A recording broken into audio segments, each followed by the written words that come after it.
ত্রিং না বৈশু রাজ্যের আদিবাসী ত্রিপুরীদের নববর্ষ উৎসব কোনটি?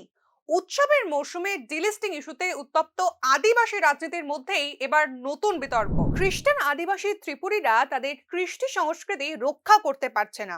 এই যুক্তিতে তাদের তপশিলি উপজাতি তালিকাচ্যুত করার দাবি তুলেছে জনজাতি সুরক্ষা মঞ্চ। এবার মঞ্চ উস্কে দিল আর এক নতুন বিতর্ক। ত্রিং নাকি বৈশু আদিবাসী ত্রিপুরীদের নববর্ষ উৎসব কোনটি?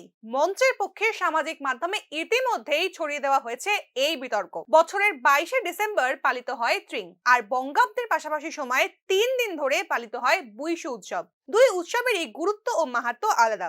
প্রাচীন চিরাচরিত ভাবে খ্রিস্টাব্দের এপ্রিল মাসে বৈশুর নববর্ষ উৎসব হিসেবে পালিত হতো। ডিসেম্বর মাসে ত্রিংকের নববর্ষ উৎসব পালনের ইতিহাস মাত্র 3 দশকের।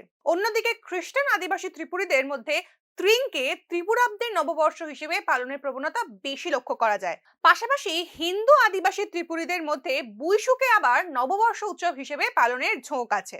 আপাতত গোটা বিতর্কে প্রকাশ্যে আলোকপাত করতে আগ্রহী নন রাজ্যের কোনো গবেষক বা বুদ্ধিজীবী।